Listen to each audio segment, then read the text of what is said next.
Hello, everybody, and welcome to episode 61 of the Titanforge podcast. My name is Dratnos, joined by the boring two as usual, Tettles and Trell, and the special and exciting guest, THDlock. I'll take that in this situation. What's up? Welcome. THDlock, of course, our guest today from the prestigious World First Guild, Complexity-Limit. Humegalol? World first. World First. Today we are going to talk with you all about Covenants, Castle Nathria, miscellaneous Shadowlands stuff. You've been a bit of a vocal critic of some of the Shadowlands systems, with some tweet series perhaps that people may have seen. If they're active on Twitter, any given day, there's a good chance, in fact, they'll see one such tweet. So we'll talk all about those sorts of things. We do have some other news from Shadowlands that's come out in the last couple days, notably the Prideful affix and some changes to some other affixes. All kinds of cool M+ stuff that we are not going to talk about too much this week, because we already had THD all slotted up for this episode. So we're going to push all that stuff to next week. So Prideful, hopefully, all those changes. Storming and yeah, hopefully the new fixes will be implemented by then, and we'll actually be able to see what they do. I think I for one, am really excited about the new affixes, and I've been really happy with all of the affix-related stuff since the volcanic changes and the bursting changes that we learned about earlier in Shadowlands Alpha. So much as there are things to be critical about in Shadowlands, and this episode will largely focus on them, that is some good news, at least, I think, and we'll cover that more next week. But this week we're going to talk more about the imminent dangers, and of course Castle Nathria. Actually, Castle Nathria I describe as mostly positive, though. I think that most of the bosses in there kind of own. I don't know, THG, on a high level, how have you felt about the raid as a whole? I think there's three really bad bosses. Okay, there's like three bosses. They're irredeemable. There's like two or three that are pretty in the middle, and then there's like the rest, which are all really good. Like I would say, like, Sire, Sludge Fist, Hungry Destroyer, Artificer, both all really good. Lady Enerva was a bit of a letdown on Mythic, but those are all really, really good. Now, Council of Blood, Shriekwing, and what was it? Sunken Salvation. Okay. Yeah, they can get rid of those. Yeah, those. So whoever made Sunken Salvation, there's a target cap in the game. Dude, the Sun when there were like 10 ads that came down on Sun King, I was just, my mind was just exploded. I was like, how am I supposed to deal damage? This is twice as many as I can deal damage to. I don't understand what's going on.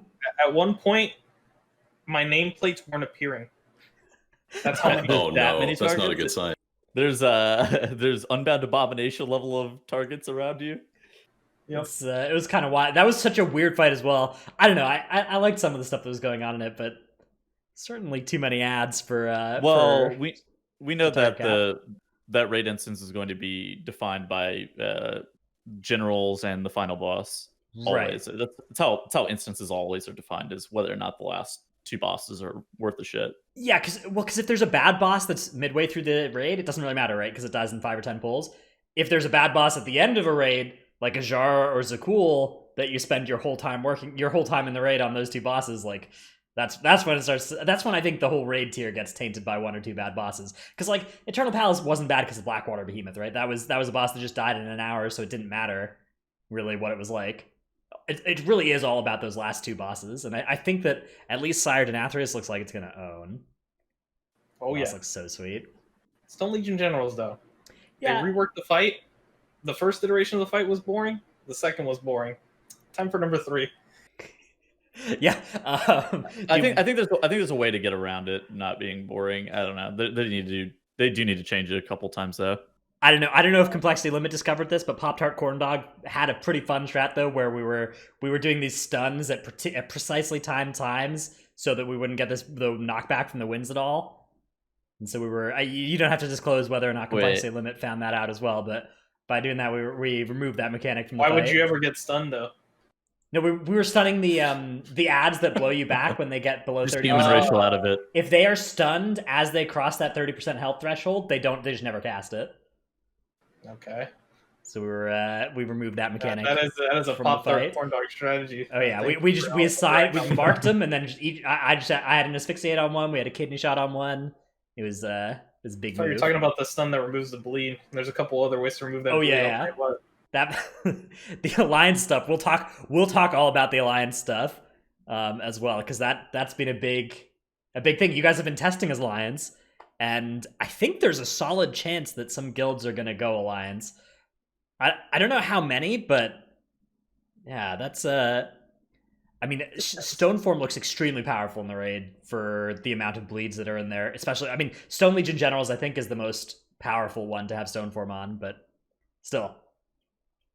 There's others as well. There's other bleeds kind of all throughout there.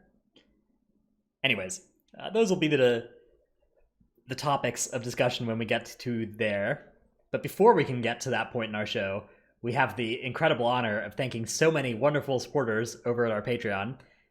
By the way, we are considering a rework of how often or how exactly we do this patron name reading thing. So we'll talk more about it in our Discord, in the patron channels there over the next couple weeks, but we're thinking about maybe moving this to once every few episodes doing the readout, or do it some sort of way, because it's getting a little bit longer than we initially anticipated. So we're thinking about cutting, which is a good thing. Yeah, it's a good problem to have.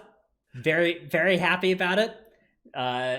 Initially, I didn't really think there would be a number of names that I'd be unhappy about reading for $10 a month or whatever, but it is starting to actually get to a nice length. So anyways, for now though, we will read them all out. And by the way, the Titanforge Podlings guild that has been formed did their first raid last week, and they got AOTC, so big congratulations. That's awesome. You can DM Anastasia of US Proudmore for more details. Alongside Anastasia of US Proudmore, our other patrons include Paul of US Proudmore, Riley, Agent of Chaos, codename Foden, Delete Yourself, now proudly representing Obsolescence on Wormrest Accord, Just Gopher, some kid that is enjoying all this content Tettles has been pumping out. Yeah, Tettles has been really blasting those beautifully thumbnailed YouTube videos.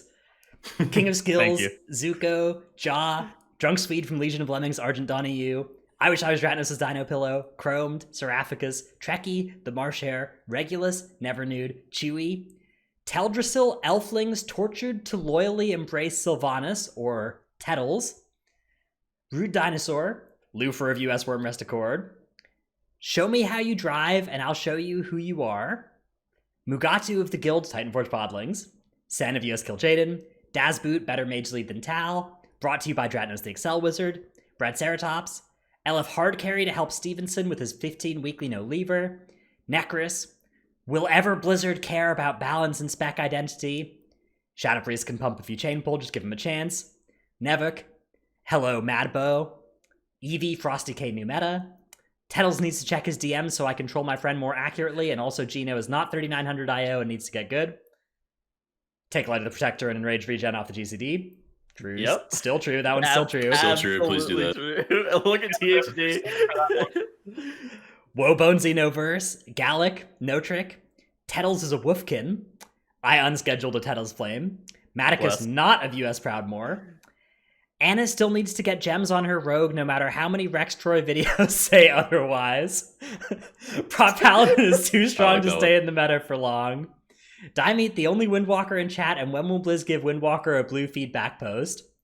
Sync, don't listen to Dimeat. There are 2 Windwalkers in chat, but I agree on the blue post. It's Dimat. Dimat, okay. And Xylek. Thank you all for the support. Yeah, the Windwalker thing, that's the only spec that, or the Monk is the only class that doesn't have a blue feedback post, right? Or a blue reply in their feedback post. Yeah. Oh, really? Yeah. Druid has like 10 or something. Druid gets all of them. Yeah, we got some bugs in our class, some major bugs still. Yeah, but Druid's not a good class. So. Wait a second, hold up, take that back. Dude, Boomy looks kind of. You're talking to the Warlock. Yeah, Warlock looks sweeter, maybe. Dude, Warlock has 3 fucking specs. I only have 1. Leave me alone. I have 2 specs. We don't speak about demonology. Demonology's cursed, yeah. Is Maldraxxus Demonology's best covenant, or Demonology doesn't have a covenant? Doesn't have a covenant. Wow. Yeah, you could just not play a covenant. You'd probably be fine still. Oh, I I see. think that's their intention. Okay, that's rough. Yeah, I've been looking at these classes because like the ones that actually have good covenants for multiple of their DPS specs are a lot more flexible for rating than the ones that have like a different bis covenant for each spec, right? It's really rough out there because like Warlock, you have Destro and Af have the same bis covenant, What's- so you're Okay, what's going on with THD's camera? What is dude, it? yeah, it's like purpling out. Wait, what? Oh, on the stream. On the stream. Yeah, you can see it on Oh. stream. I see it like that too. It's from Discord, yeah. It's THD, Discord? THD This is has actually kind of corruption. sweet. Oh, Let's I'm just keep it that way. corrupted. Holy shit. Oh, it fixed. Oh, okay. Poggers. THD, you gotta put on more corruption resistance, dude. Okay. Yeah, I think my cam's a bit busted. Might need a new PC. So are you excited about Warlock in this raid, THD? Yeah, I mean, they reworked AF. It's Yeah. pretty powerful. I don't. By reworked, I mean they added one button. That's basically Pretty all they good did. button though. It's a pretty powerful Have they- button. Have they fixed Seed of Corruption yet? What's wrong with it? It's bad. Yeah, it's used to put up dots, man. That's its purpose. Okay, use it once. That seems right. Yeah. It's fine. I guess now they have Malefic Rapture, so it doesn't matter The anymore. problem is that there's a dead talent that buffs Seed of Corruption, right? That's Yeah, so the problem. seeds is just yeah, not playable. That talent will never be used. In Legion, you could kind of use it, right, and then spam seeds. Well, in some Legion, it was cases. like the only like viable talent there. Yeah. Yeah, well, in addition to that, you also had Cephas and shit, and you would just Ugh. bomb out. Oh my god, dude. Yeah. Also, Seed Shard Gen wasn't diminished, so Well, it was diminished in a weird way. It wasn't diminished by square root formula, right? yeah. It was diminished in some fucking strange formula. I don't even remember what it was. Not like it is now. It's Yeah, it looks like Warlock is going to be Warlock and like other multi-daughters look like they're going to be consistently strong throughout the entire raid, including Sire Denathrius. To me, like Sire Denathrius has this phase where there's just two targets that are far apart from each other that both are equally important to damage. It's just like, all right, you know. There's also just a sword. Yeah, this is the sword, right? That's what I was talking about. Yeah. Well, the sword also gives damage taken to the boss, so you just hit both. You know, it's free damage. Double dam. Yeah, and then on Mythic, there's 4 horsemen around the room. Yeah, Ooh. I didn't see that. so you know, a bit wild. Oh, Is it the Four Horsemen from Nax? No, it's the 4 horsemen from like Castle Nathria. There's like a trash mob in there, and you can like okay. investigate. Very cool. Yeah, that fight looks so. That fight, it's got like a Black Hand style like floor crash as well to go from phases. They actually tried a lot of weird shit. Okay, for this being the first raid instance of an expansion, they have tried a lot of weird shit to make it not seem very bland. This seems like it will be the coolest first raid they've ever done of an Yeah, expansion. it's a great raid. Then you hit Shriekwing, you're like, wow. Yeah, The first boss, yeah. Yeah, Okay, the first you boss walk is in, really bad. You walk in the dungeon, you walk up the stairs. I don't know if there will be any trash before it. There's not much space for trash. There is. Okay. It's like 3 gargoyles or something. You fight 3 gargoyles, and then you just run into Sheekwing, which in the states that we tested it in, did not seem like a remotely killable boss for like anybody. Like we were bashing our heads against that. Like they need to nerf that thing by a huge amount to make it a reasonable first boss. Well, not I got an idea. only does it need to be nerfed, it's just unfun. Like line of sight mechanics and mechanics that force your melee to get off of the boss are just bad. Just replace it with Council of Blood. You can dance if you want. You know? Dude, I actually love we call it the Jurassic Park phase, where you're just the thing is just walking around hunting you, and you're trying to like And you're line of sighting yeah, it. It's I actually so bad. felt like that phase was really fun. It was just a little too punishing for a first boss because it one shots you if you screw it up, and it not just one shots you, it like one shots all Kills people you, near right? you when you screw it up. Which Well, like there's no Venice- way that can make it right. You, sir, are not a healer and don't have to deal with people just running out of line of you. Yeah, maybe they could make some kind of line of sight stuff where it doesn't actually line your healers. I don't know how hard that is for them to code, but like if they I could bet do that'd that, be kind of that would, challenging. yeah.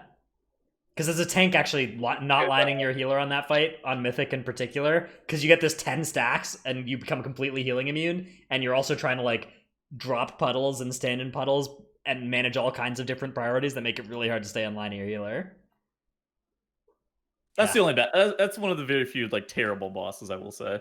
I mean, it's really brutally hard, like unreasonably hard for a first boss for the way that we tested it. Yeah, it was like Kill Jaden on steroids, and Kill Jaden was an end boss in terms of like the amount of forgiving, in terms of how forgiving it was and how much individual responsibility the whole raid has. I don't think it was harder than Kill Jaden, but dude, it's you can probably kill it after a while, but it's definitely not first boss. Okay, like, at least with Kill Jaden you can see the soaks. With this boss, you can't even see the stuff you have to dodge unless somebody does the lantern properly in Mythic.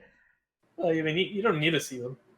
Yeah, you could. I mean, I don't know. I couldn't find a spot in the room that was like consistent for being safe from it though. But maybe there are some.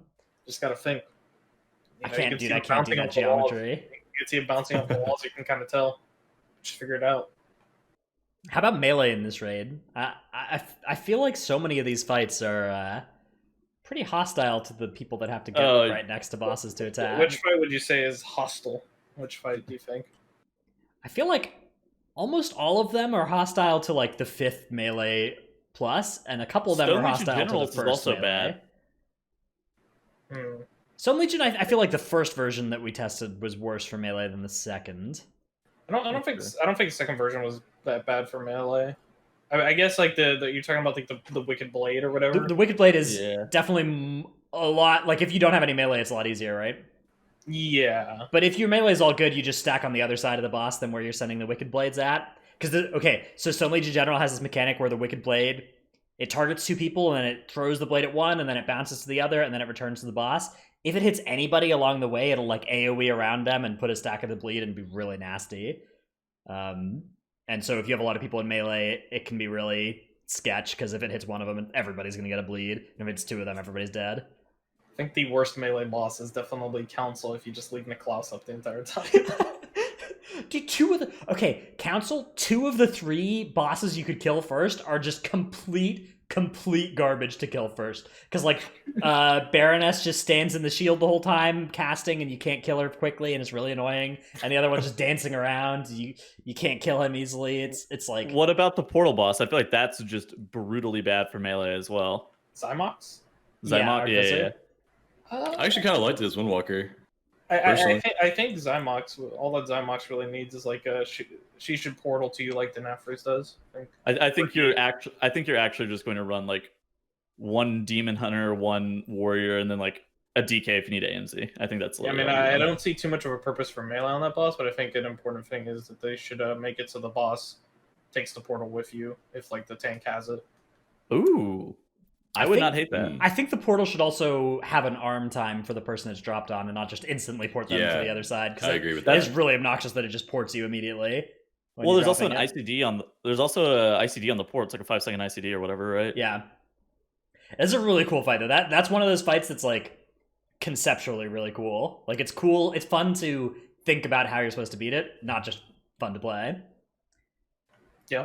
It's one of the most fun bosses in the raid for sure. There are a lot of bosses, though, that we were talking about earlier that have bleeds of some kind or other. And of course, so the Kyrian, if you're a Kyrian, you can remove 1 bleed per fight, but as a pretty costly thing to do as your Covenant. Most specs looks like they're not too interested in Kyrian besides like Discipline Priests. Prop Pally, isn't it? Prop Pally for Mythic Plus, yeah. For Raid, I'm not even sure if you want to be That's Kyrian. true. Yeah. For Raid, you might just want to be Night Fae to Aura bot your team. I feel like Paladin Night Fae to Aura bot because the Night Fae for Paladin is the Blessing of Seasons. Isn't Rhett also Kyrian? I feel like Rhett also can be Night Fae and just the Blessing of Seasons your friends, but I don't know. Okay, that's not going to be fun, but I think it might be the best for Paladin. The thing about Kyrian is right. It also replaces your health pot. So if you use it, you have to health pot, and on top of that, it's once a fight.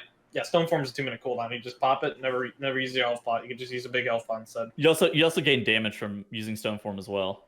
That's Dark Iron. That's if you're Dark Iron. Well, that's Dark Iron Dwarf. Yeah. You probably just want to play regular Dwarf though for a lot of specs because that strike through. The crit damage. Yeah. I don't know. Is crit damage really that good? I guess probably not early in an expansion. Yeah. Yeah, I think you'd rather have the Dark Iron Dwarf main stat, right? Isn't that what it is whenever you remove a debuff? Yeah, but that's like a lot of the power of Dark Iron. DR, right? So yeah. It's not during your cooldowns or anything, so it's not too powerful. And it's kind of balanced around your moving stuff. For it is that it has like movement speed indoors. Just go Mechanome for the cheat death. That's not a cheat death, dude.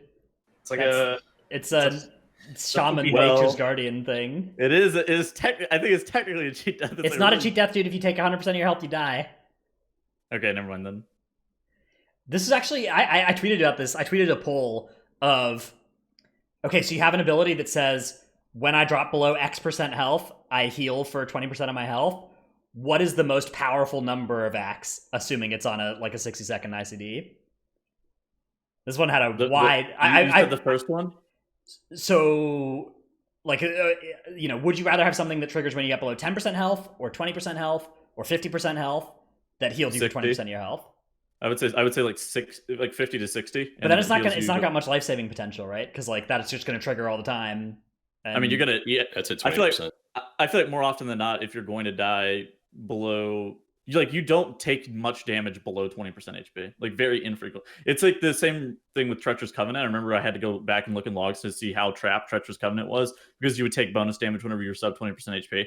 You very infrequently take damage below sub 20%. Right, but that damage is the most important time, right? Like, if you it would always be better to get your heal when you're lower on health, except for the possibility of getting one shot through it, right? So you want to pick a number that's high enough so you don't get one shot through it very often, but you'd rather have it not trigger at a time when you're not actually in danger. I'd rather just heal me whenever I'm high health, like straight up. I'd rather just use it off CD. So you could set it at 80% then. It's something like that, yeah. Be happy, 60 and it heals me to full. 70 heals me to full, something like that. I feel like it's most powerful at 20 as well. I think yeah, 20 to 30 for me. I don't think you want to go much lower than 20 because then you're just dying. I genuinely don't think you take much damage below 20% HP. I think you'd be shocked to see how little damage you take below 20%. I don't know. It's like Will of the Necropolis for Blood DKs, where it's really valuable. The only point of health that matters on your health bar is that last one. Every other one is irrelevant. That's true. Yeah, if you get hit from 100 to 80%, that's going to get healed up passively by every healer's just AoE healing. Yeah, but if you drop to 35 or 20% and something went wrong, then you have a chance of dying usually. But you can get overkilled through the 20%. Yeah, you can. It's really easy to get overkilled through the 20%. Like if you're 30% health, you just fucking die. I don't know. It was divisive. It's like Warlock. Yeah. Okay, fair. Warlock. Just drain soul. You drain life, or you have Mortal Coil. You got that now. 20% HP pot every 45 seconds. Oh fuck, you're right. Does the target have to be CCable for you to get the heal? No. Never has been, yeah. It's on the GCD though, like Exil, so it's basically Exil on a 45-second cooldown. Wonderful.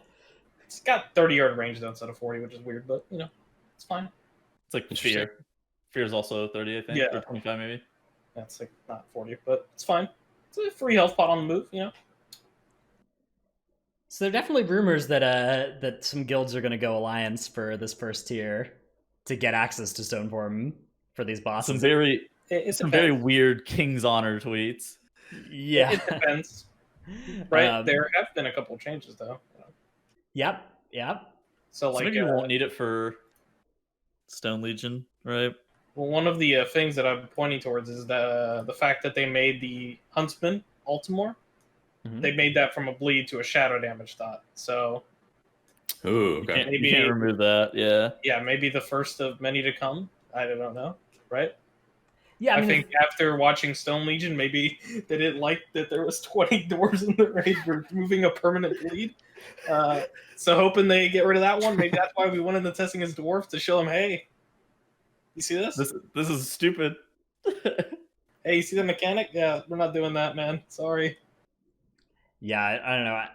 I feel like people are saying that there's always kind of this narrative whenever there's something that an alliance racial would be good for, that Blizzard is trying to just get everybody to pay for a faction transfer and then get us to pay for a faction transfer back again. But I don't know. I don't buy that. I feel like just bleeds are a flavorful thing for a vampire raid. Yeah. And so they're gonna put a bunch of them in there and then only realize if there's balance implications when people test them.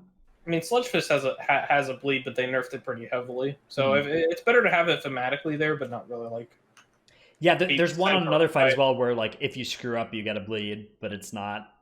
What is it? Nathria? Maybe, yeah. I think he has a bleed in P2 or something. Which I feel like bleeds if you screw up are fine. Oh, Kelthus I think as well has one. Sunken Salvation. Yeah. Kelthus does have one, but that's a third boss. Yeah. Bleeds have always been super interesting in WoW too. Currently, if you play Brewmaster in beta, you don't stagger magic damage anymore, and bleeds are staggered as magic damage, quote unquote. So they just go through your stagger and hit you straight to the face, no matter what you do. Oh, yeah, because like a warrior. They're physical dots. They're physical dots, but they don't get affected by armor. All physical dots are the same. They're all treated as bleeds. So necrotic, for instance, is also 100%. It's a bleed, for all purposes. Well, so is AoE physical damage. Like Kragmaw is not mitigated by armor. Tantrum. Yep. There's always some interesting in between types of damage like that hit you weird. Yeah, physical dots are like the most. They're one of the things you have the fewest counterplay against. So say that Limit and Echo and Pieces and other top 5 guilds went alliance for Castle Nathria. Do you think that would push other guilds to also swap? I think that there would be some people that would, but I think the realistic thing is we'll go alliance, kill the boss, then shoot right back. Okay, because everybody else is fucking horde. Yep. Yeah, and you want to play with your friends and stuff. Yeah, you could just be wasting a couple thousand buckaroos, I guess, and blizz bucks. But did you guys notice the Gyarnos just chugged a juice box? Dude, I got my chalky milk. All right, anyways. Chocolate milk. So you think that it wouldn't really affect anything beyond just those guilds that believe that it's going to give them a slight advantage? Yeah, I mean, even if there's been history that's shown that they don't like it whenever racial is kind of either A, trivialized as a fighter, B, is kind of mandatory. Jaina with Troll is a good example of that. Where That's so stupid. Where they just made everyone have basically Troll racial instead. So yeah, at least with Jaina, you could pick, like, if you were Alliance, you could pick whatever the Alliance corresponding racial was like Night Elf or some shit that turned you into a Troll, something like that. Yeah, I think there were a couple of classes that couldn't turn into Trolls, but that could play Trolls. Yeah. Because you couldn't play Night Elf, but like Shaman, right? Like you can't be a Night Elf Shaman, but you could be a Troll Shaman. So that's right, because everything would give them Tauren on that fight or whatever. Yeah, there's some weird stuff. I played Orc on King Rossicon so I could get the dwarf for the another bleed on that fight. Yeah. That was fun, the little mapping of which races map to which. Yeah. I don't know. I agree. I think that if guilds swap for Nathria, it won't be a permanent swap because the whole community is still Horde side. But like, if it were to happen, I mean, I don't know, because like people who want to do Mythic Plus, Night Elf has still got Shadow Meld. Alliance has, I think, objectively the better race trolls, like for both rating and Mythic Plus. So I think if you were like figuring out which faction would be best for racial purposes, I think it's Alliance. Yeah, but then you run into the problem where you have no one to play with. So right, that's a bit of a problem whenever you need to do a key. Yeah. For other players. So that's the thing is it's so there's so much inertia now because there's so many players Horde side that like it would require something like Kill Jaden where Alliance was mandatory and top guilds went and stayed Alliance to kill that fight over and over again for multiple months in a row. I think it wouldn't even be just top guilds. It would literally have to like go into the world 50 guilds, the world 100 guilds. Yeah, like, once those guilds also start. Once those guilds also start having to swap, then you're like, oh shit, I think everybody's going to have to swap. Because I think, like you said, I think there's too much inertia now with everybody being Horde that if you have any desire to raid at even a moderately competitive level, you almost have to be Horde for most regions, OCE being the outlier here. But yeah. And it's like, I don't know. I don't think that there's any world that if everybody swapped to Alliance, I think that just everybody would swap to Alliance. I think it's that broken. Yep. Yeah, I think you're right on the top 50 thing. If if a couple of guilds in like the top 20 to 30 range started going Alliance at the same time, I mean, all those guilds do Mythic Plus with each other all the time and watch each other and play together in certain content. Like everyone will just start following quickly, but it would take quite a few to start it off. It would need to be something big enough that everybody felt like it was mandatory to do it. And then people that were on the fence would be swayed by the fact that everybody was swapping. It's worth more than your BNet bucks and your sales and shit, right? Yeah. They should just get rid of the factions, man. I don't understand why they didn't just like. I thought it was happening for sure. I thought when that cinematic came out about with like Jaina and Thrall, and they were like talking about how it was going to be different this time. I thought, they're setting the lore crumbs for us to explain the cross faction thing. Like, you absolutely know why they don't do it. It's because people really care about faction. Yeah, like the factions being at war, and it's like an integral part of the lore of the game. I don't understand it from like a competitive. I don't know. I mean, the lore of the game is. You can still have that though. The lore of the game has been an uneasy piece for almost every, except for BFA. It's been an uneasy piece. Let me paint you a picture. You can be Alliance in BGs. You can go mercenary mode. In literal PvP battlegrounds, you can be Alliance. Okay, that's right. In Arena, it's Horde versus Horde. Sometimes it's Alliance versus Alliance. Sometimes. Even in PvP game modes, it doesn't exist. It doesn't make any sense, right? Okay. So, for me, it's really insane. Like, the easiest way to fix this is just you make the racials mirrored. Like, I don't know why every race needs something that's unique. I think that there could be like Blood Elf and Night Elf share the exact same racial. Troll and human share the exact same racial kind of thing. That doesn't solve anything though, right? Because then still everybody's going to be Horde, and you can't get a group of your alliance. Yeah, because Horde just has the advantage of just being where everybody is racial, but. Well, there's no way they fix faction balance anymore. That is long. That's why you just have a big crossfight. You can't fix it. It's either you make it absurdly OP, and then like that's just like really flip the problem to the other side as well, because then everybody's going to be alliance. Or you just allow cross faction play, and then war mode is war mode, right? We have war mode. Mm-hmm. If people want to do war mode, they could do war mode. Yeah, it's definitely not racial. It's not like a racial problem. It's more of a community problem. Definitely the fact that you can queue up as a Horde player and fight in Twin Peaks as an Alliance, Wildhammer person in their stronghold. Like, that's got to be more faction immersion breaking than like teaming up to kill Onyxia with the other faction, right? Because like that's actually kind of in lore even. I feel bad for those who are playing Alliance, like who are just recently starting out the game and they just don't know, like if they have desire to raid at a pretty high level and they don't know.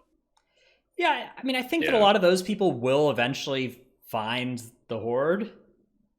For me, it's like the people who, like people on Horde side, passively get the opportunity to get exposed to high level play and like brought into it that way. And that's never going to happen if you're Alliance. Yeah. Like if you're actively seeking it out, you can figure it out as Alliance and you can swap. But if you're just passively playing the game, you can get brought into high level play as a Horde player and not as an Alliance player. Well, all PvPers I think this season are Alliance. All PvPers most of this expansion have been because humans Alliance. OP, right, for PvP. Nelf is also really stupid too. I mean, the Alliance has the better racials in general. I think they're also sometimes Mechanum. Man. Diaper baby. Dude, I can't believe BFA added Mechanomes and Volpera, man. I was content with the race options in this game, and then they had to add those too. Blah. The heck, THD. There it is, man. All right, let's advance through our show. We got our tip of the week segment here. My tip of the week is you can actually mark stuff unread in Discord. A couple people reached out to me after last week. I claimed you couldn't do this. To justify why I never replied to people was because I said last week that like I would see somebody's message, I'd read it, and then I would clear the notification and forget about it. Not if I didn't reply to it immediately, I never would.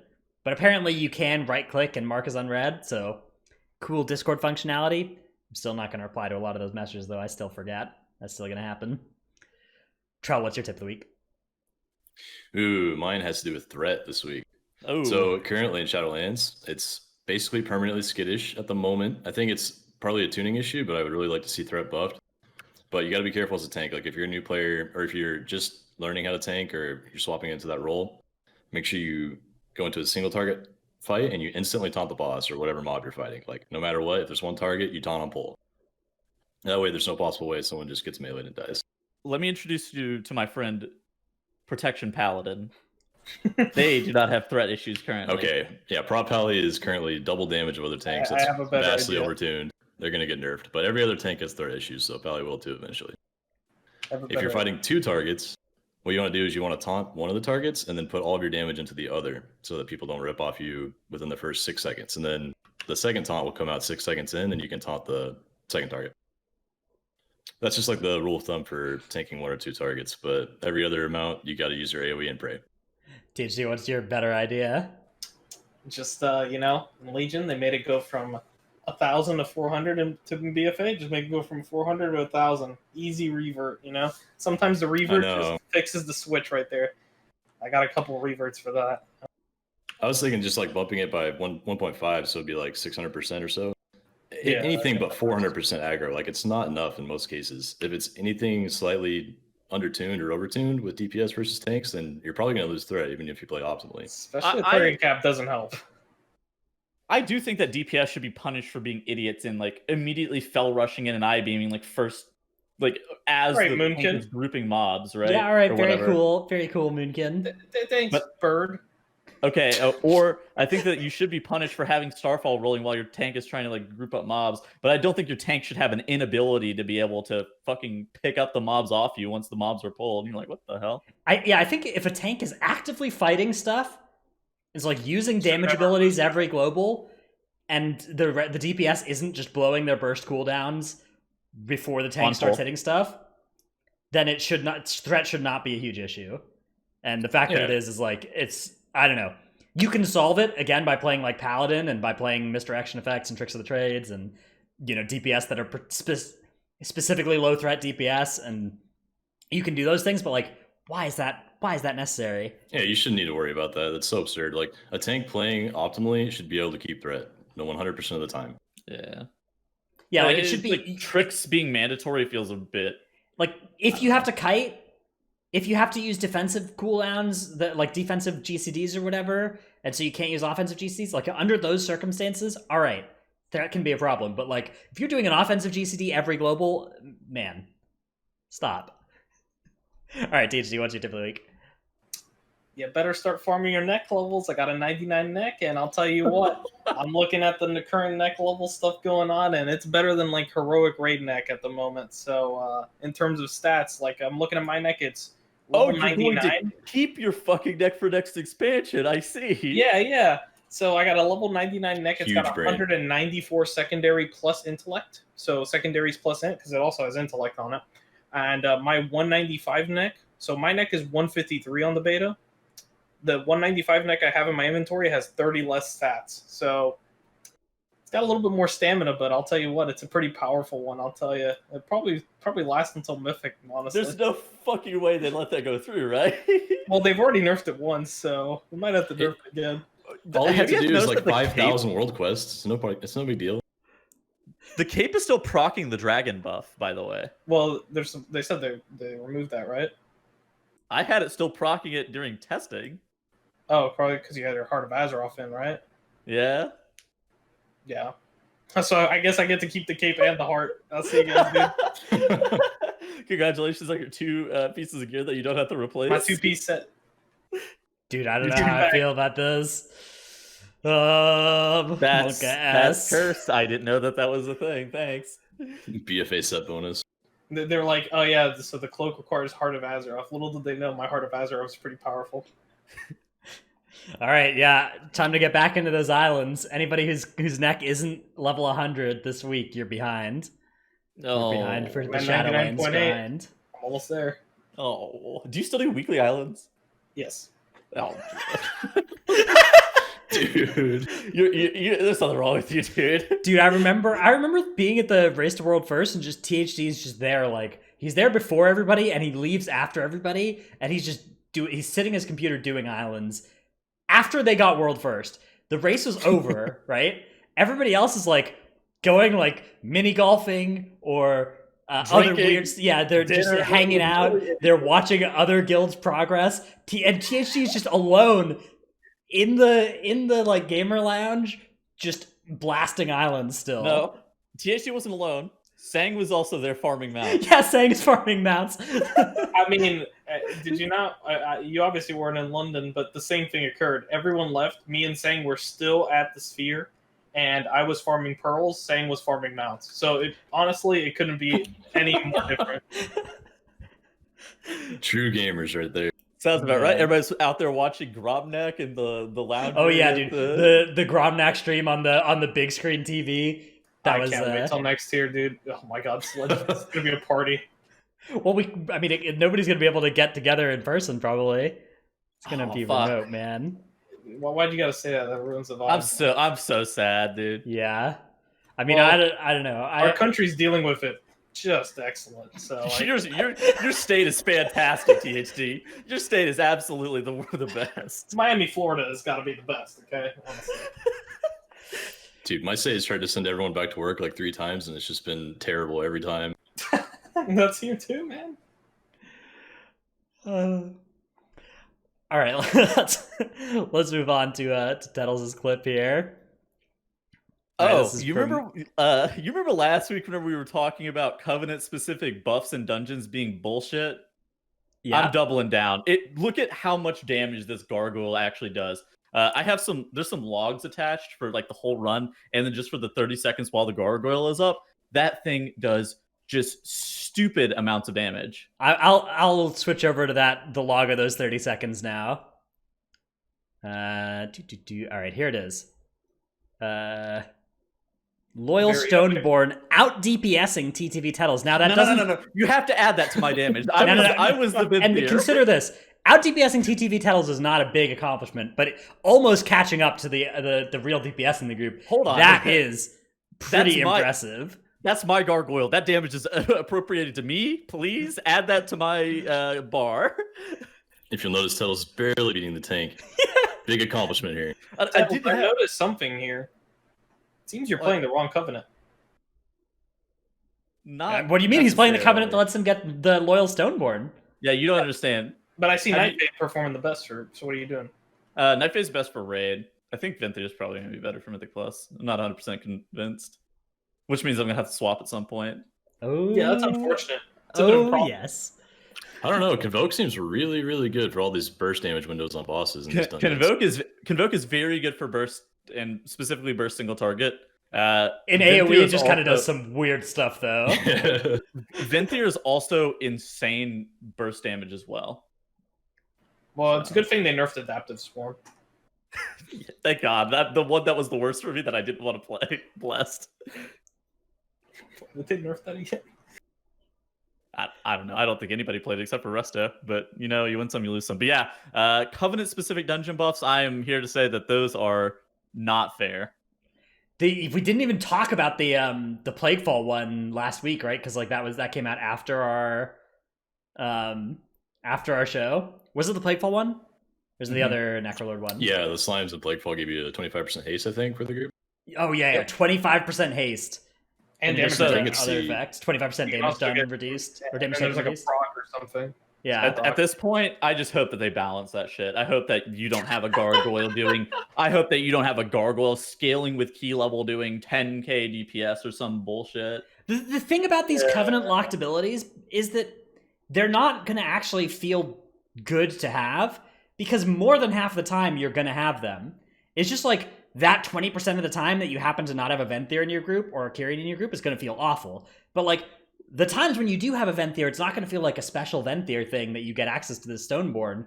It's just going to be normal, and then it's going to suck when you don't have it. Because it's like, it's 1 out of 5 people in your group has to be the Covenant. That's going to happen not always, but most of the time. I think one of the big problems is, right, in Court of Stars, it was kind of an isolated thing where it was really only in Court of Stars that it happened, right? So, like, obviously, if it only happens like 2 or 3 of the dungeons, it's pretty good. But if it happens in every dungeon, it's not unique anymore. It's just, oh yeah, there's a buff here. Also in Court of Stars, all the things were activated by either a certain class or profession, which is, I think, an easy fix for all these problems in Shadowlands. Just make it activated by a certain profession or a covenant. Yeah. Yeah, I think that would help as well. I don't know. I still worry that like if you make it like a covenant or a profession, there's still going to be like pug groups that just don't have it, and it's going to be awful. It's like, if it goes from being something you have 80% of the time to something you have like 95% of the time, like it's still not doing anything good. It's just doing the bad thing a smaller amount of the time and an amount of the time that any skilled group, like a coordinated group, can always manage. But like, we're not like, why do we need to try and make this less negative we could just remove it and not have it be negative at all, right? I don't know. Yeah, I think ultimately the problem is that like you can't reliably play with the same 5 members over and over again. Yeah. What was that one thing they said one about Keystone deletion? That was a good one. We want you to bring in more players rather than whatever else the second part of that was. Right. That's so unfun. What? Like, That was why would you want to their kick one of your answer. friends? It was, if you have 5 King's Rest keys, maybe it's time to go look for somebody who has a better key. Which is like, okay, but their key's going to turn into King's Rest eventually as well, and then we got to lob them. I don't know. I think if you're ever removing a player to get a new player in your group, and it's not like on their own decision, like they don't want to play anymore or whatever, like if it's like our keys are almost not doable anymore, or this is not fun anymore, I think that you have a major issue. Yeah, when do we get to bring the key, not the player? Or like bring the covenant, not the player? Like, man. Bring the key, not the player. It's so sad. Like it's such a marked paradigm shift from, I don't know. Would you take a Moonkin with a 30 junkyard or a mage with a 27 KR? It's a tough one, actually. Depends on the Moonkin. Wait a second. Weird champ. Yeah, I'll do it on THD Moon. There you go. Yeah. Absolute powerhouse.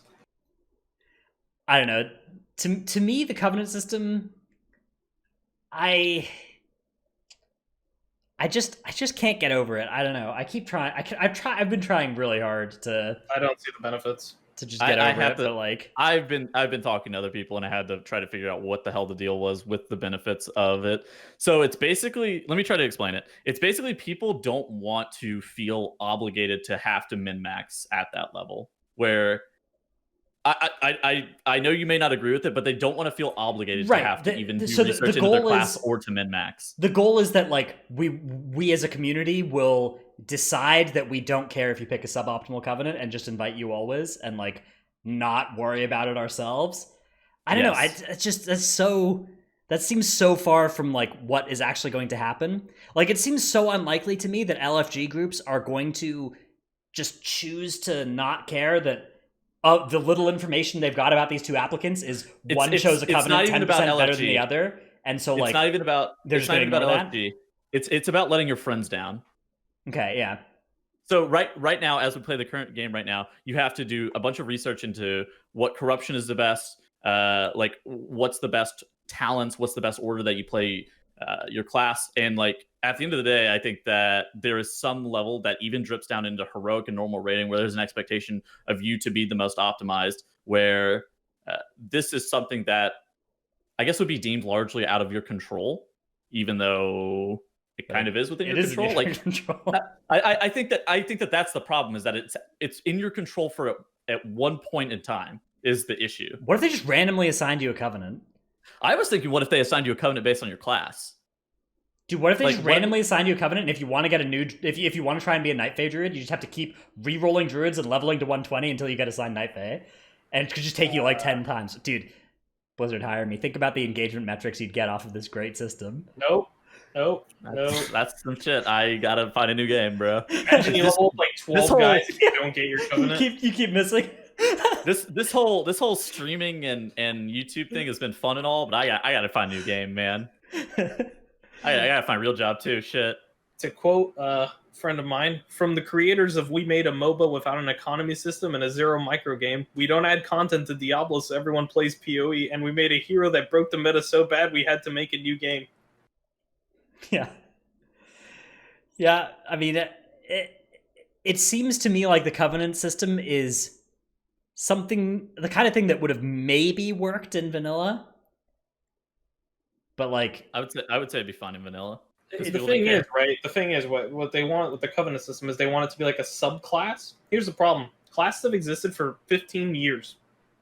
This will exist for 2 years. It's not even it will exist, but no, it will exist for 2 years. We know that. Well, think about what an expansion where they actually had subclasses would need to do, right? Like each of the subclasses would need to be meaningfully different from each other in a way where it was actually like fun to play two different of the subclasses, right? But like that's not how it is right now. Spec is a subclass. If they came out and they launched this as a subclass system, right? If they said, okay, we've got these two different subclasses is the feature of this expansion, and they're the same class except a different set of soulbind trees and a different one different ability, everyone would be like, these aren't different enough. Like there's not enough different gameplay to justify these being things that you can't play both of on the same character.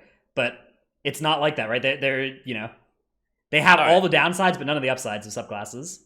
Is there a middle ground that you can't swap your covenant, but it will allow you to, like, if you can't freely swap your covenant, is there any middle ground approach that you can take that, or you can think about that will basically be okay? Got that Image album. I mean, honestly, art team, carry it off.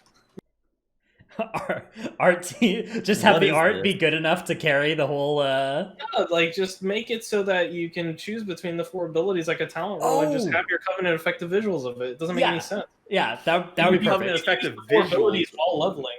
I don't understand.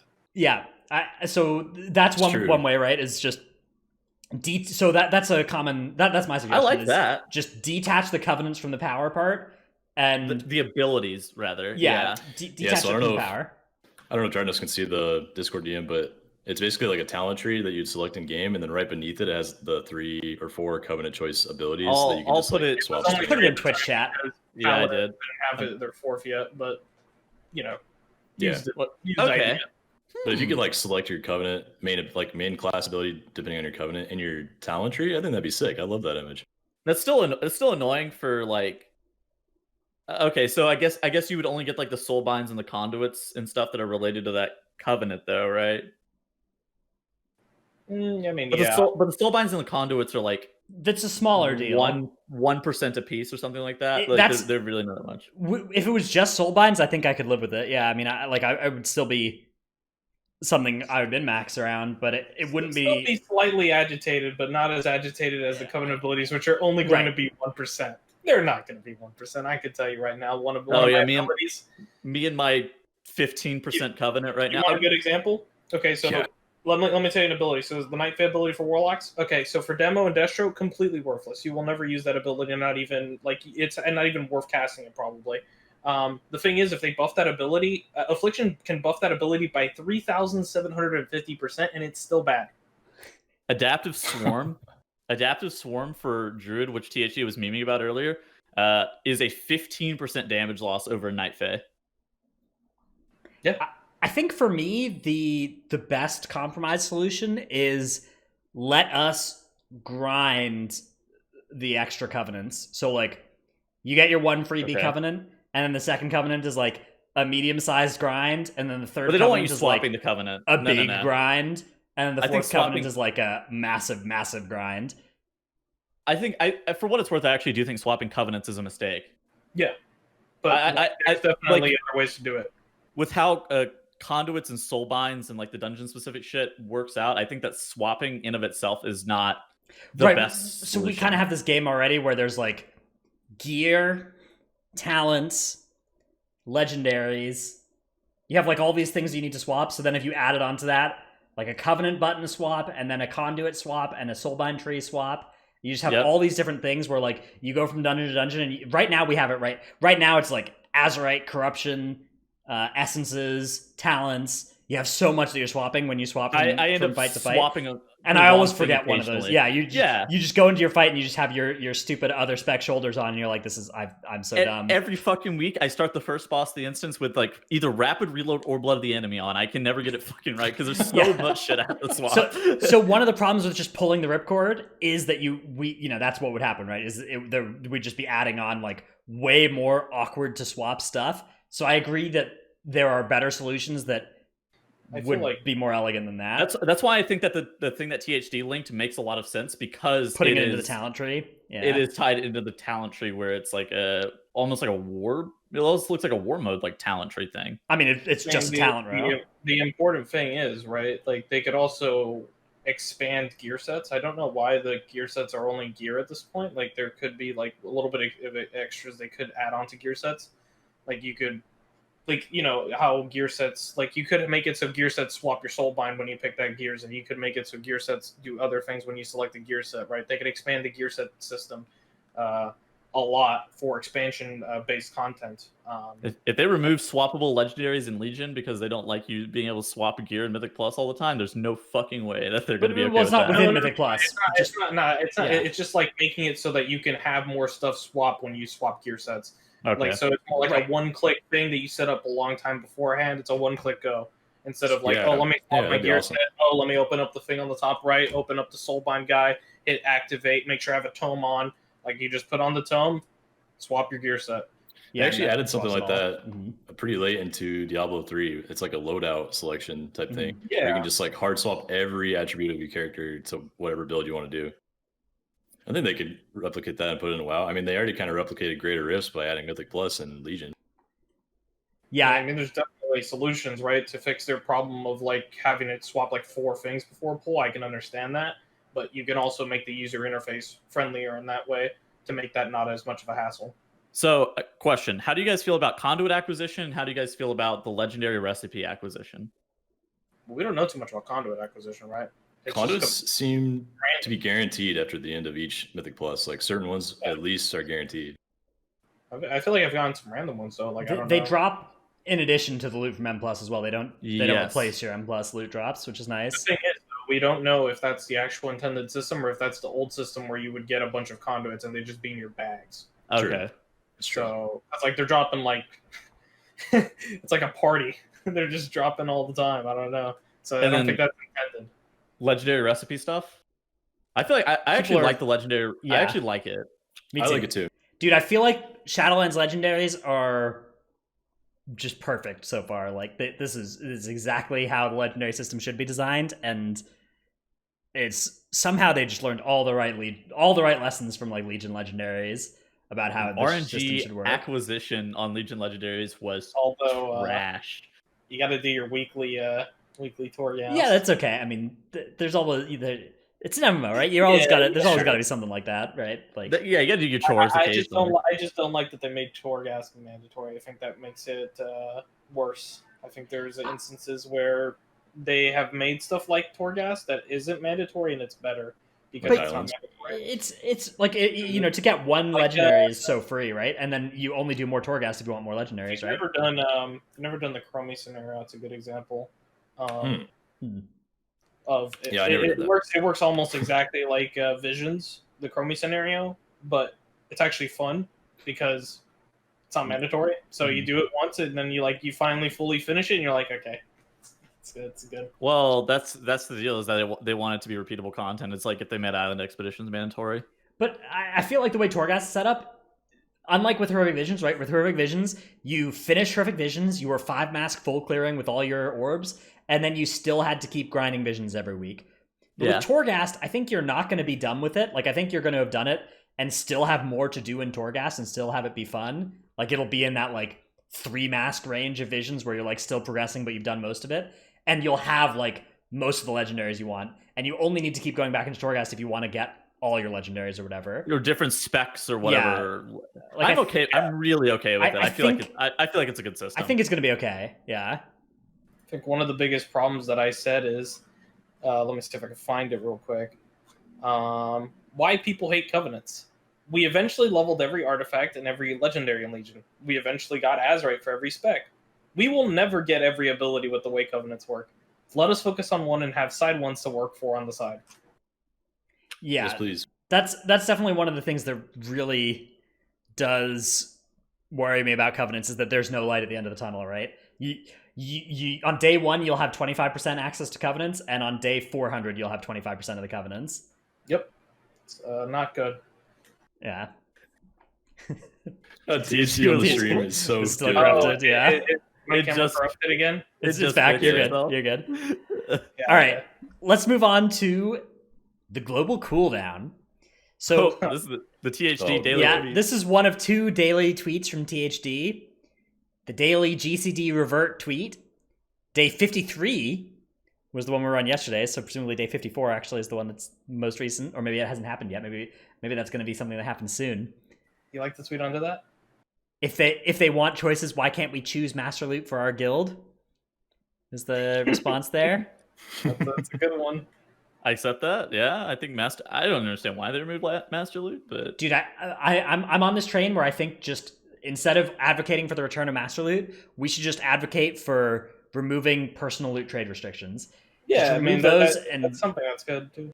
And we're just vibing, right? We get all the benefits of master loot, and there's none of the like ninja looter drawbacks or whatever that people are scared of from master looter. That's true. Yeah, if they remove the trade restrictions, that would just make way more sense. That's you ever had a mage loot a psyche shredder? Yeah, mages looting psyche shredders. That's a great example of just like nobody's happy. Nobody's happy when that happens. Mage doesn't even use it. Everyone else just like, wow, that would have been. And then if the mage forgets to equip it and equip it in both of their trinket slots, they can't trade it the next week either. Oh yeah, and that also, I mean, at least they did the weapon token thing. I was about to say, like, the weapon token thing. Oh yeah, that's gonna be cool. Like, yeah, two-hander and one-hander stuff. That would have been really bad with all the new two-handed and one-handed stuff they allowed for like Death Knights and stuff. Okay, so we're getting out and into the weeds with Master Leader. What abilities are you looking to be taken off the GCD? Like, why is this the hill you're looking to die on? Because I don't get it. I don't think it's a hill to die on, man. I just, you ever push a stat amp button and then you sit there for a second and a half and nothing happens while you're pushing a stat amp? Okay, there's a reason why they put troll ratio on the GCD in the beta of BFA, then removed it very quickly because it's just a stat amp. Dark Souls a stat amp, right? Does AF still have ELT? No, but it has but both specs have a 2-minute cooldown called Dark Soul, 20-second duration. Just a stat amp, 30% crit, 30% haste. That's all it does. So do you think that like abilities being on the GCD is just a game-wide issue, or because to me it feels like a very like specific situation depending on the ability. Abilities. Yeah, okay. Yeah. A good ability is like Pillar of Frost, like that ability, right? Like whenever I played my Frosty K in BFA, I was like, dude, what is going on here? Like I got a 45-second cooldown. All it does is give me like strength or something, and it's just I'm just sitting there. Right. It's only giving me strength. Like if the ability only gives stat, shouldn't be on the GCD. I don't think like Icy Veins is a good example. Gives what 30% haste. That's all it does. Abilities that don't do any damage. Feels not terrible. They don't do any damage, and they don't play a cool animation, or give you like something. Those ones, yeah, and they don't like give you resources. Like those three. If ability doesn't do one of those three things, it shouldn't be on the GCD. Celestial Alignment was like that until 8-1. It's and honorable mention to the tank stuff where it's like a reactive off GCD normally type ability, like in Rage Regeneration, Frenzy Regen, or Light of the Protector, or Celestial Brew. All those are awful. Tank shit being on GCD is just bad. It's actually so scuffed because like you're punished so much for keeping it up and not using it. Like if you think you might need to Frenzy Regen, so you save your GCD available, and then you don't actually need to use it, you're just so far behind. Oh yeah, and also when threat's this bad, you have to actually choose if you want to press a threat GCD or a keep yourself alive GCD, and that is awful to make that choice. Yeah, I think that Light of the Protector. I think that those should be the first one. Like if there's a priority list for what needs to be off the GCD, it's like Light of the Protector, Frenzied Regen, Celestial Brew. Like those are the three that I'd be looking at first, and then getting to like the stat amps. I think that what they did with Rune of Power is great, by the way. Like Rune of Power and Touch of the Magi applying charged up. Yeah, just making it so that like it's baked in. You're making it so you pressing your big cooldown pops your small cooldowns automatically, and like nerfing the small cooldowns cooldown to compensate. I think is a good way to solve this. Divine Shield being on the GCD is actually the. I don't know who came up with that. No other abilities on the GCD, dude. Okay, is Ice Block on the GCD or no? No. You can't get Netherwalk locked out. I think Netherwalk is. I remember Netherwalk. The thing about Bubble is like Nether is a talent though, is the problem. Like the issue is that they just uniformly put all of the talents into this should be on the GCD bubble, and they put all of the like base abilities into this should be off the GCD bubble. And it's just like there's some stuff that like Dark Soul or like Netherwalk, I guess. Okay, so like the thing about the GCD change is exactly what they did with the AoE change. Is they put the change in, didn't think about anything about why the change should be in, but put it in anyway. So like when they put in the AoE cap, they didn't design anything around it. They're just like, here's an AoE cap. All right, they just stuck it in. All right, here's Kale Foss. Like, okay, like yeah, like great. And then the GCD changed the same thing. They just stuck it in. They're like, "Yep, that's good." And then they didn't like bother like check on what was the problem. They're starting to look at this stuff, but it's like 2 years later, man. I completely agree. Like when they put in the GCD change, they should have made abilities that would require you to hit those GCDs take longer to cast on you, like defensively, or have like a meaningful thing on those GCDs, like THD just said, where it needs to do damage or have some cool animation instead of just stat amp. Right, because like Stormkeeper, even though it just charges you up or whatever, like literally just the fact that you like put your hand in the air and you're zappy for a bit makes it feel fine. I don't know. It's that simple. I love innovating people. That shit's all on the GCD. In the second part of the target cap thing, they should have made dungeons and raids not have more than like 5 or 6 ads that spawn at a time. Like in dungeons, there's literally 2 pulls that I know of for sure that you have to pull 20 targets, and they last quite a while. The first boss of Plague, or first room in Plaguefall. Yeah, that's actually a third. Second one is the mini boss at the end of halls, where you just have ads that get in combat with you all around the room. You have to pick them up. And then the last boss of Plaguefall, that trash, all 3 of those packs pull no matter what. You have to, like 10 each pack? Yeah, there's like literally 25 mobs or something.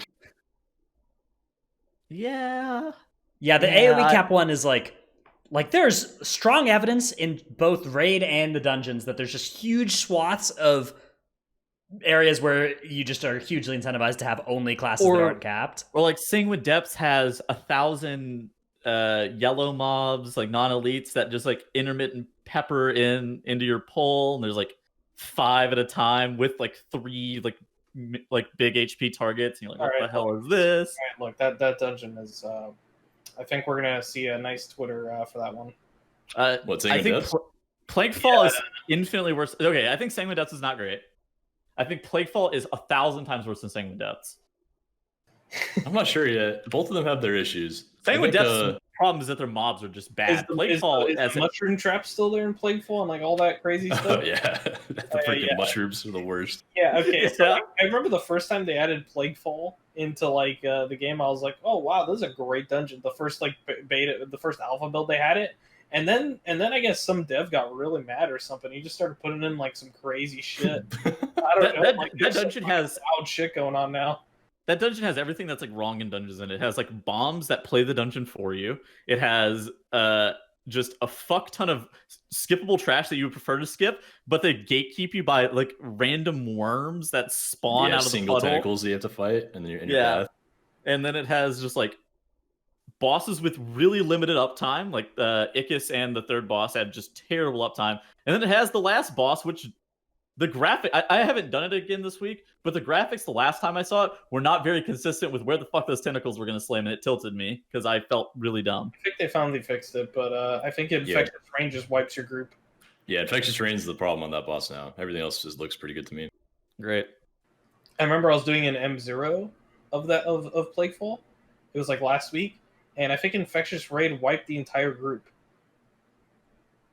Like we barely killed the boss, like one guy alive with one Infectious Rain cast. We're like, oh nice. So I can't imagine how that scales on M+ right now. I don't know if anyone's. Oh, it's bad. Yeah. We don't do above +10 because of that one ability. So at the moment, Dratnus, do you see the Wowhead article for the AoE target cap? Yeah, found it. Dude, take a gander at that. I'll put that up on the screen. Squishy and Jada and others put together an article outlining which abilities are target capped and how they scale, and like whether or not there's a hard cap, a soft cap at 20. There's some abilities that scale, like get diminished returns by like square root, meaning that you're gaining more damage per target added, but it's at a lower interval per target added. The fact that there has to be a spreadsheet for how every single ability is going to interact, whether or not there's like soft caps at 20, square root diminishing, whether or not it's a meteor or whatever else, is so silly. Yes, Death and Decay soft cap 20, Scourge Strike 5 if in Death and Decay, Sacrificial Pact 8, of course, Heart Strike 2, Howling Blast square root, Remorseless Winter soft cap 20. Yes. Very cool. Yes. Dude, I'm gonna be doing my dungeon. I'll just open up the spreadsheet and just do some math about, you know, how much damage I'm gonna be doing on each pull. And then if they pull over this, you'd be like, no, this is not good for me. Most of my abilities are capped at 5. The cool thing about Unholy actually is, yeah. I don't know what you're talking about. People saw the bursting source cap at 8 and thought that caps up, but that didn't fix it at all. That doesn't cap Unholy. Unholy now just scales linearly past 8 instead of quadratically, but it's still, like, linear scaling still owns compared to everybody else. Well, yeah, your application of wounds is still infinite or whatever. And it still scales quadratically to 8, which, like, by the time you're on the 8 quadratic scaling, it's already kind of owning. You're gonna fucking you're gonna I know murder everything about a linear scaling, you know. Want to check out Warlock, you know?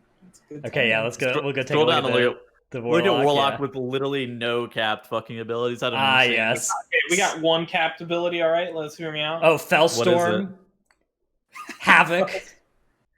Okay, Havoc. I don't think Havoc should really be there. Dude, I can't believe Havoc is. I can't believe they target capped Havoc, man. What is this game coming to? SMH my head. Soul Rot's capped. I wish I could Chaos Bolt 30 targets, man. That's an insane ability. That Covenant ability, that's going to be crazy. Soul Rot. Yeah. My favorite is just the tank ones. Like, go look at Thunderclap. Go look at Thunderclap. Go to 5. Revenge and Thunderclap are both 5, and then Square Root. Dude, you know what? No. Thunderclap was 1. No. Thunderclap is normal until 5 targets. It's parabolic from 5 targets until 12. It doesn't change with a 13 target, but then it's linear to 20, and then it meteors after 20. What the hell?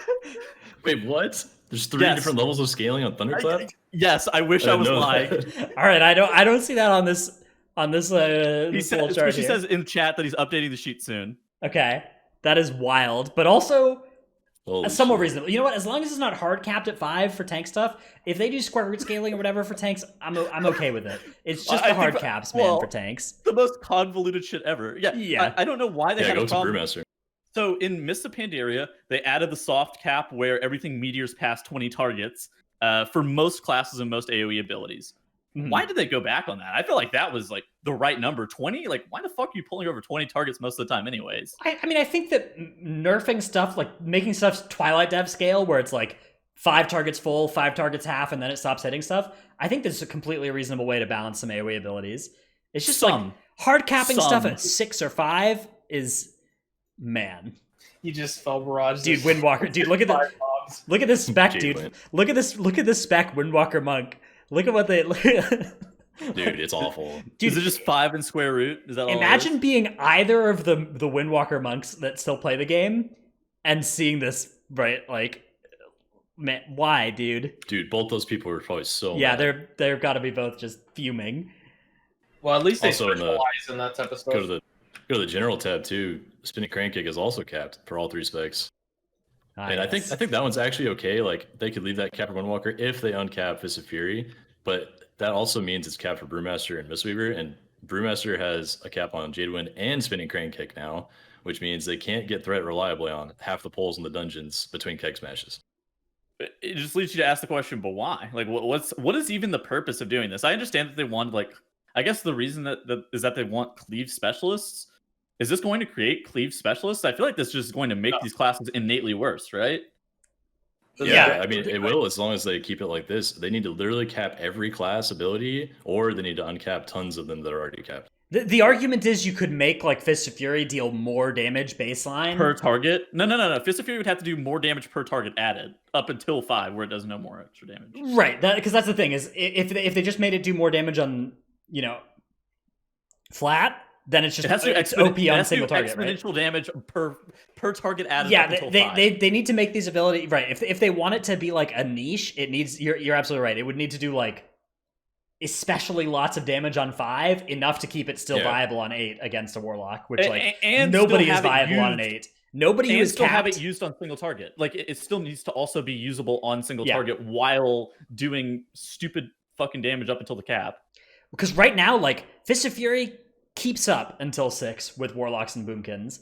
Nobody is beating Boomkins or Warlocks on 5. That's the thing, is the uncapped specs aren't just, like, awful until it's huge AoE or anything. Like, they're good still, and of course they're going to be good still. Of course Blizzard isn't just going to make these specs that don't do damage on 5 targets. Like, they did that with Boomkin and BFA, and it was like a tragedy, and everybody hated playing the spec the whole expansion because of that. Like, they're not just going to balance this by making specs suck until they get past, like, by making the uncapped specs suck until there's a lot of targets. Like, that's even if that's theoretically a way to balance this, and people kept talking about how that's what they were going to do, like they haven't done that, and they're not going to. It's not like that's an oversight in they beta. need to change. They need to change it a lot. I feel like there is a way to make these classes cleave specialists and these specs cleave specialists, but it does take a lot more work than just target capping a couple of abilities and saying, I identify as a cleave specialist. And you're like, it's just no. It's I just so identify as bizarre somebody who doesn't do like, AoE. I don't know. Like, if the game is supposed to be more casual friendly as a result of this, like, how many casual players are going to go open up this chart to figure out what spec they're supposed to play in the dungeon? Because, like, I know. Like, how often are you just going to be a casual player and you're like, why is my Windwalker suck? I don't understand it. Like, why am I worse than the Warlock? And the answer is my buttons don't hit all the targets. It's like, there's nowhere in the game does it say that. Nowhere in the game is it explaining that to you. The tooltips often don't even have the correct target capped information on them. You're just like, oh yeah, dude, the rogue abilities don't tell you that they're shit. Yeah, they don't tell you they're target capped. It's like you're just... like isn't like application of poisons for assassination now capped as well, or something stupid from Fan of Knives? Fan hits 8 targets and it can apply poisons to all 8 that it hits, but so you could move and then hit a different 8 with your next fan, and I think you can poison them all.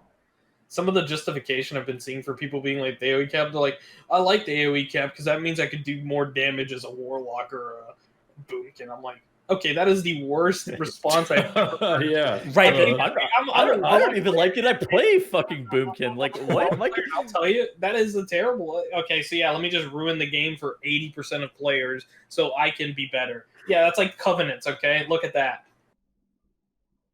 Yeah, it's pretty scuffed. I'm not huge on the target capping. I think that there is a way to make these classes cleave specialists. I just don't think that this is the correct approach. On the flip side, if a casual player gets into the game and chooses a spec on accident that's not target capped, like Warlock or Boomkin, and then they just enter a dungeon and they go into that one pool that has 20 mobs and they die to threat, they're going to be like, well, why didn't my tank save me? Yeah. Why didn't my tank spinning crane kick those mobs? Oh, right. He must just be bad, you know? Very cool. Yeah, I think if someone tries to play Warlock that's a new player, their brain will... But I do think that making those abilities that they target cap like scale, it doesn't even have to be exponentially. It can be like it can be just a better linear scaling whenever they add additional targets and shit like that.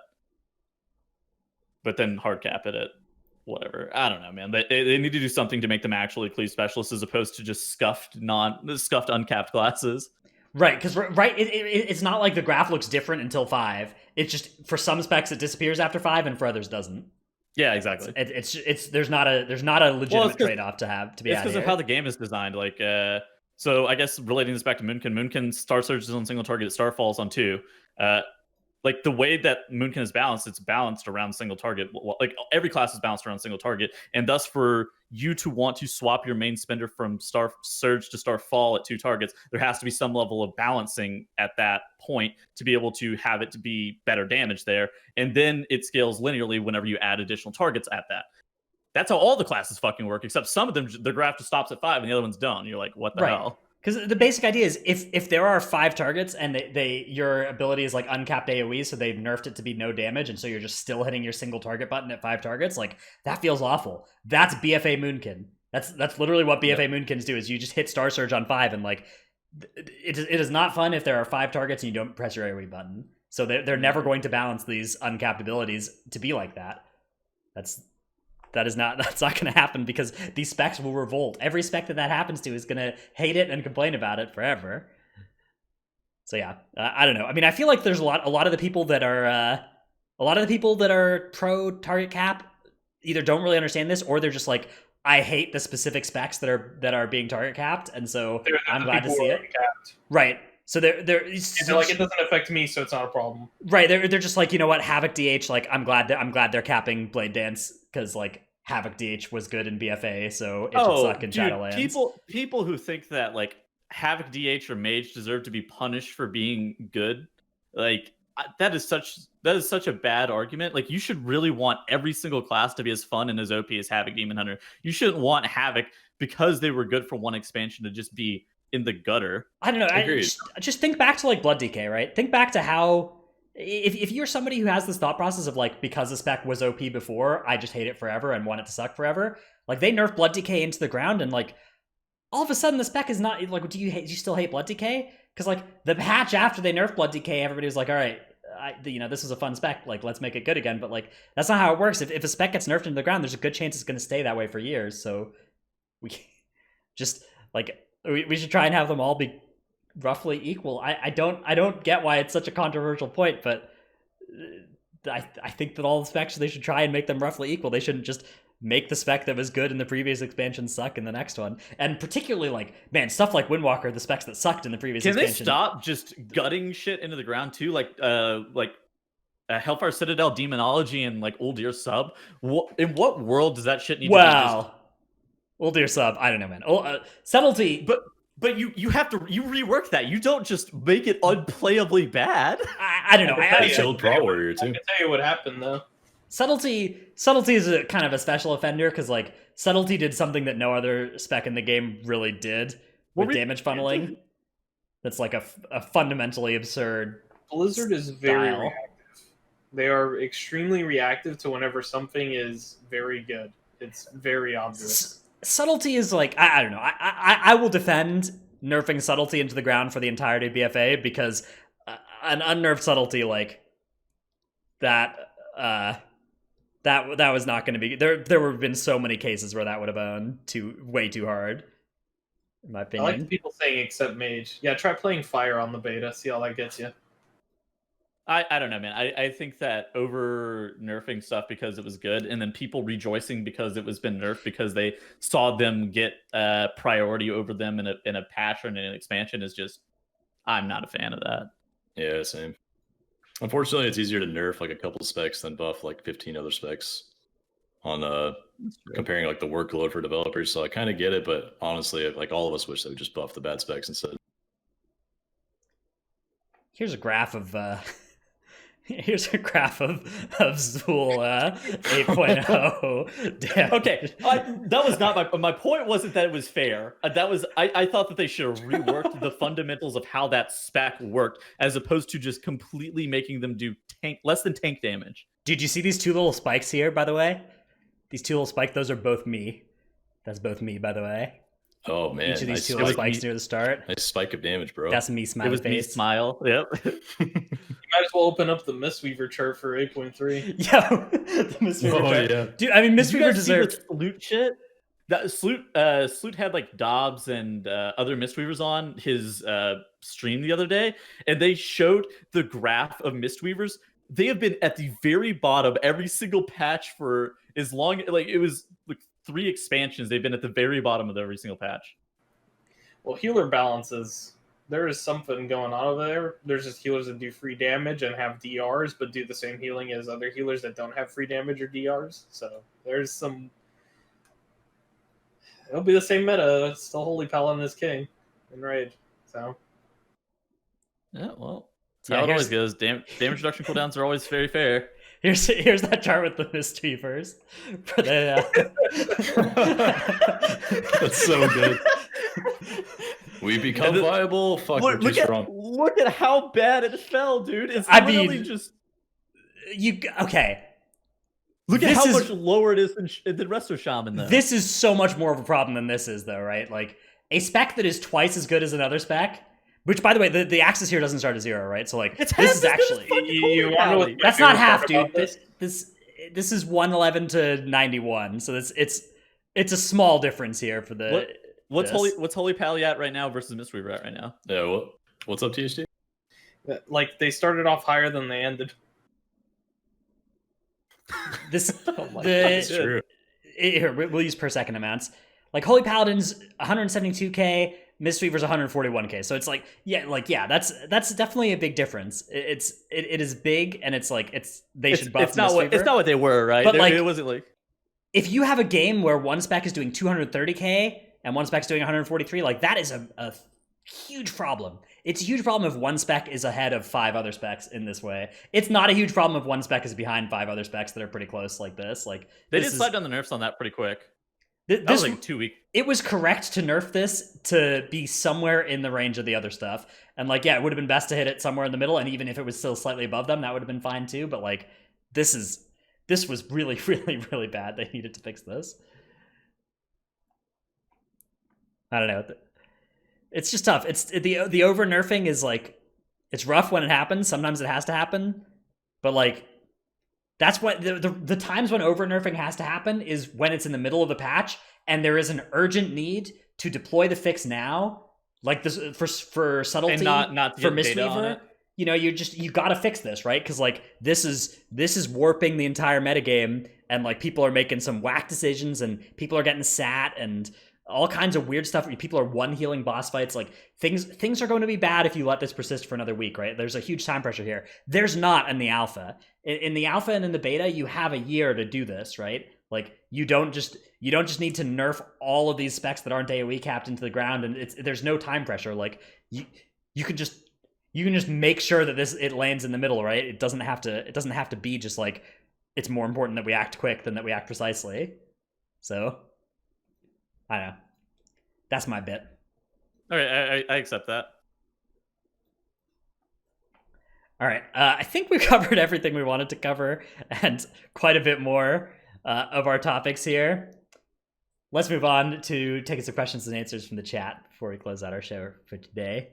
First question comes from Lenoxus, who asks, what do we think about prideful melding and how do you solve it? So for those who don't know, we'll talk more about this next week. Prideful, the seasonal affix, it's basically reaping, but a single target version.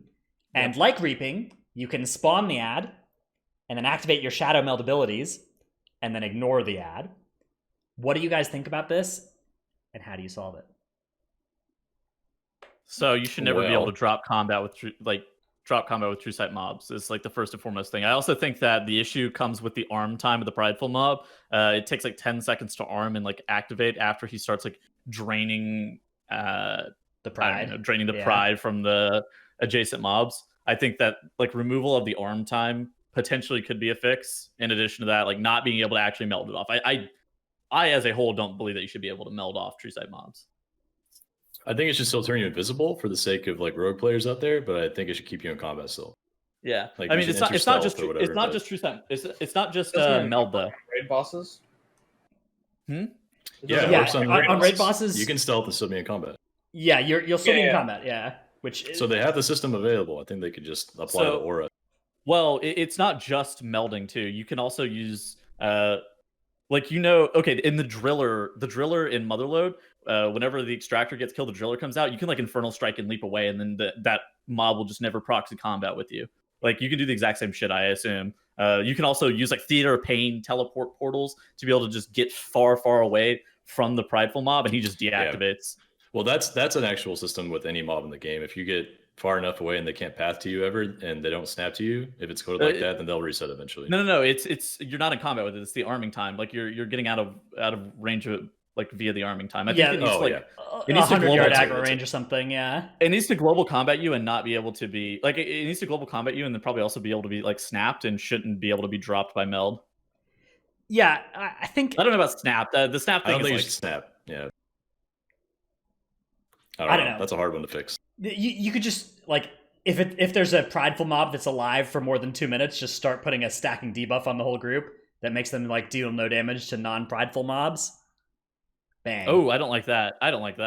If it's alive for more than 2 minutes, that means you're not fighting it. You're not killing it. Alive for more than 2 minutes. Never mind. Yeah, if the prideful mob exists in the dungeon and isn't being fought and nobody's dealing with it, just have it start stacking up a debuff on you that makes it so you have to go and kill it.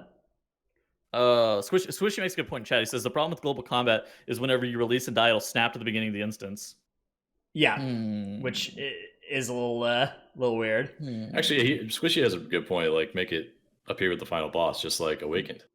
Yeah. If you skip it. So if there's any of them that are alive, it ports to the end boss. That would work too. Yeah. Because that could actually be some meaningful choice in Blizzard's words as well. Because you could choose to fight 2 of them if you have the means, with the final boss. Or you could choose to fight just 1 if you can heal through it. I feel like there's a lot of creative solutions to this that would work. Yeah. Yeah. Not healable yet, but people find ways, Sure. Don't say meaningful choice. I'm scarred. Just saying. I said it at the beginning of Awaken. At the end of the season, people will be fighting 2 with every boss, and that was I think true. that you should. I think that you should be forced to play the prideful mob though, like where it spawns. I think that the cool part of prideful as an affix is like the strategy behind where you're actually spawning them, where you're fighting them, where you're taking the damage buff into. I do think there's a good chance that it's just gonna Shadowmelt's just going to be good against this affix, like it has been against 3 of the 4 seasonal affixes. It's not worth the time to kill it. Like that's the unfortunate reality is that even though you are getting a 30% damage buff, 5% mana per second, and 60% movement speed, it's still not worth the time that it takes to kill the Prideful mob. But if they ever made it worth the time, it would literally be like by definition, it would have to be an affix that actually sped up the dungeon to be applied to it, which is like a little weird. But consider if you could fight the 100% count Prideful ad right before the final boss, get the buff, and then enter the boss combat and fight another that you skipped earlier with the damage buff and the mana buff, so your healer is just like infinitely powerful. Well, that would and be cool. Get the second buff halfway through the boss, so you have like permanent 30% damage uptime. I think anything that involves skipping the seasonal fix is bad, though. I do think a problem with Reaping was the whole getting 100% after the boss thing, so I'm surprised to see that's still a thing with Prideful.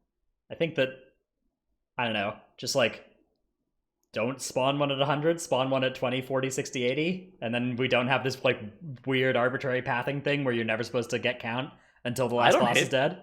I don't hate this 100 one because you're able to take the 100% into the boss.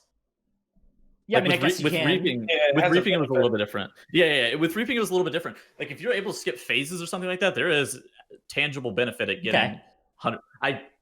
I don't think it's reasonable because I don't think you're actually going to. I think that you're going to lose a lot more time than you end up gaining by the damage buff. Yeah, I mean, for the same reasons that it's worth it to meld it, right? Like, exactly. Just all the other ones you could take into bosses as well if you wanted to. Sure. All right. Somebody says they changed Belf racial. Why not meld? Yeah, I think that it's reasonable to be like. I'm surprised they haven't nerfed meld yet. Based on the last expansion. $30. Okay, that's true. Oh man. That's true. They were making quite a bit of money per week off of those teams that were swapping at the. Do you remember in season 3 those teams that were swapping twice per week to raid on Horde and Key as Alliance? Yeah, they were taking stream donations to swap. Yeah, I would be down to do that. Like I would not care. That is just too privileged in my mind. I hate you. All right.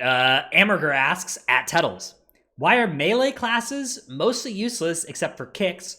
While they're arguably harder to play in higher end content, because in Raid they're absolute trash. I wouldn't say they're useless in higher end content. Like I think that Mythic Plus has been melee dominated this expansion, not just for kicks, but also just like there's melee have a lot of crowd control bonuses over ranged. But yeah, in Raid has been range dominated. Yeah, to a fault. I would say that Raid is overly range dominated. It's just hard. Okay, it's hard to design Raid mechanics. Yeah, I've talked to people about it, and it's that you can't design a Raid mechanic that is melee friendly. Like at minimum, the abilities and the mechanics do not affect the melee at all. At worst case scenario, they limit the melee's uptime on the boss. There is no mechanic that is deemed melee friendly. Yeah, exactly. Like the way you make a melee friendly fight is you make mechanics that suck for ranged and don't target melee. That's not even melee friendly. That's just melee neutral. Well, no, those can be melee friendly. Like Mithrax, for instance, when the balls could target melee on the start, that was melee unfriendly. You could only bring a few melee. Like a Gul'dan issue though. Then once they made melee, they made that ability not target melee. Then all of a sudden it became a melee friendly fight because melee had a really easy job, and the fewer melee you brought, or the more melee you brought, the more space there was per range player that was out in the rest of the thing. So yeah, Gul'dan was like that as well. Where like mechanics that just don't target melee make it into a melee friendly fight, assuming that makes it easier to deal with because there's fewer people that are legal targets. I don't know. It is a really tough challenge to solve. I think mechanics like the one in the end of Mogashan Vaults, where there's the Will of the Emperor has this mechanic where it does like a melee combo, and so if you're a melee player, you have to like dodge this combo of abilities, and then if you do that, you get to do a bunch of damage to the boss at the end if you do successfully. Those sorts of creative melee mechanics. They really got to think outside of the box for melee. Yeah, it's really hard. There's not an easy way to just design like anytime you design a mechanic that's like, okay, these players are supposed to stack or these players are supposed to spread, like both of those suck for melee. But both of those are fine for ranged and suck for melee. The core building blocks of raid mechanics are inherently melee unfriendly and range friendly. THD grinning and typing away. Well, you like this look? Very, very cool. Little ears. I think that I just think that they need to think outside of the box in terms of what they're going to do for melee specific stuff, like because as it currently stands, melee are not okay. And in Mythic Plus though, melee have a lot of the AoE like crowd control utility that you really want, like AoE stuns. They also have like melee interrupts. They have a lot of single target stops as well. So they do have a lot of the utility that you're actually looking for in Mythic Plus dungeons currently. But like, I don't know, man. How do you even fix that for balancing for raid, where melee are just your Mythic Plus specs and then, or Mythic Plus classes, and then the raid is like ranged only. Yeah, it's really hard. Yeah, I mean, they made Nathrius. I think Nathrius was an attempt in P2 to try to, where they have like the 2 ads on top of the boss in P2, and then the 2 that are just off on the sides to sort of like have a more well-balanced comp. Or you just run multi-daughters and hit all 4 at the same time. Yeah, multi-daughters are that's the biggest. Like multi-daughters are just good at everything in raid as well. Like every basic setup of ads you can come up with is either fine or good for multi-daughters, but that's not true for any other damage profile. Yeah. Melee are also like really fucking slow as a default, and like have limited uptime if you ever have to move a boss. There's so much wrong with melee, I feel like, just as a fundamental design. All right. I think that about does it for our show this week. Thanks so much for joining us, THD. For anybody who wants to find THD, he is on Twitter at THDlock. Limit THDlock. Limit THDlock, yeah. Very epic. And twitch.tv/THDlock. Yeah. It's a crazy Twitter. You can find 2 different types of daily tweet there. It's the content is just, it's off the charts. Good causes though. I like the content. And he's, of course, Warlock main with complexity limit. So catch him gaming in a serious manner in that way all the time. That's going to be the end of our show, though. We'll be back next week talking more about Prideful and the other Mythic Plus stuff. Later, everybody. Peace.